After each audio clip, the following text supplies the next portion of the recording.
गुंजन काय करते? काय करते? बॅटरी लावती का? अगं ती बॅटरी तर अंधारात लावते ना लाईट गेल्यावर. तू लावून बघत होती का आता? काय म्हटली? लावून पाहती का?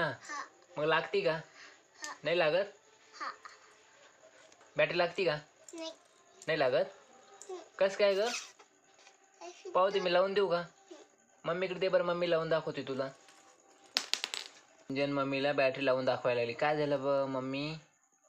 गुंजन इथं बॅटरीचे शेल गेले ग. शेल संपले. नवीन शेल टाकावं लागते. नवीन शेल टाकल्यावर सुरू होईल. गुंजनच्या बॅटरीचे शेल संपले आणि गुंजन किती वेळची प्रयत्न करायला लागली बॅटरी लावण्यासाठी, पण लागायला नाही बॅटरी. गुंजन बाळा, शेल संपले का? काय झालं? कशाचे शेल संपले का? कशाचे? बॅटरीचे का? बाय कर.